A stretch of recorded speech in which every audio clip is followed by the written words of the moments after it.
Un patient s'adresse aux urgences ophtalmologiques suite à l'apparition d'un ptosis qui correspond à une chute de la paupière supérieure et d'un flou visuel depuis plusieurs jours.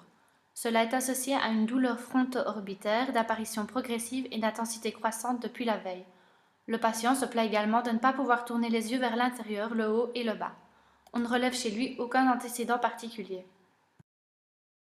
L'examen clinique lui trouve un ptosis total et une pupille en mydriase aréactive. Le terme mydriase signifie une augmentation du diamètre de la pupille. Il présente notamment une diplopie horizontale qui correspond à une vision en double d'un objet unique.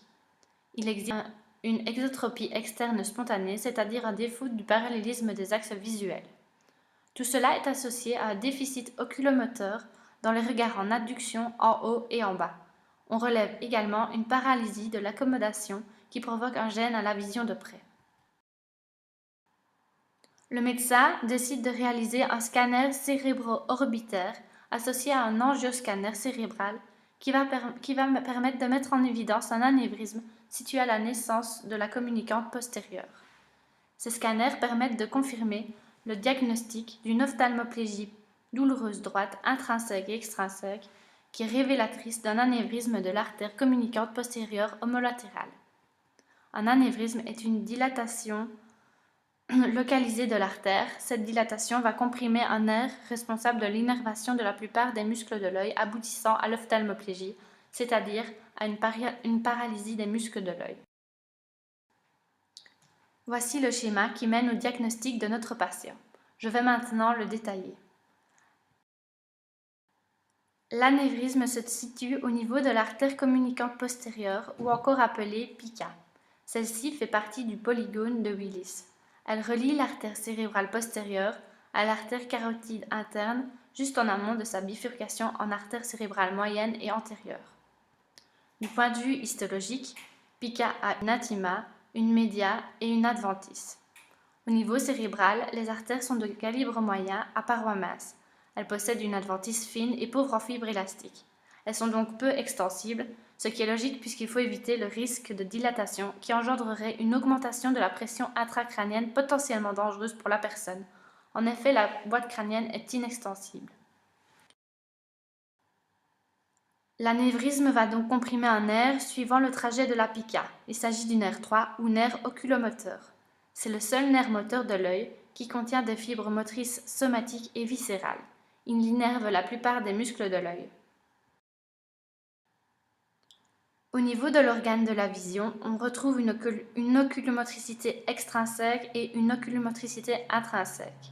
L'extrinsèque comprend 6 muscles: le muscle droit latéral, le droit médial, le droit inférieur, le droit supérieur, l'oblique supérieur et l'oblique inférieur. Les muscles extrinsèques sont donc responsables du mouvement du globe oculaire. L'oculomotricité intrinsèque comprend les muscles dilatateurs et constricteurs de la pupille, encore appelés sphincters de l'iris, et le muscle ciliaire. Les nerfs parasympathiques qui innervent le constricteur de la pupille et le muscle ciliaire sont contenus dans le nerf 3.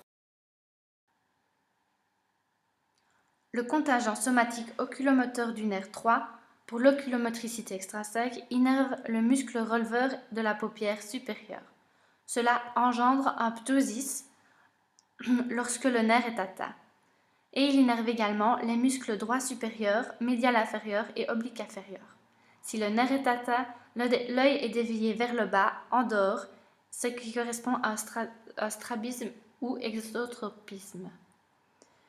Le contingent parasympathique pour l'oculomotricité intrinsèque innerve le muscle sphincter de la pupille. Si le nerf est atteint, il y a une apparition d'une mydriase. Et il innerve également le muscle ciliaire. Si le nerf est touché, il existe une perturbation de l'accommodation, c'est-à-dire une perte de l'ajustement de la puissance réfringente du cristallin. La douleur fronto-orbitaire est liée à la compression ou à l'irritation d'un contingent de fibres nerveuses sensitives provenant de la branche ophtalmique du nerf trijumeau cheminant avec le nerf 3. Pour le traitement, le patient bénéficie d'un traitement qui consiste en une excision de la circulation artérielle par voie chirurgicale sous anesthésie générale. À 2 mois post-opératoire, il n'existe que quelques rares épisodes de diplopie décrits par le patient.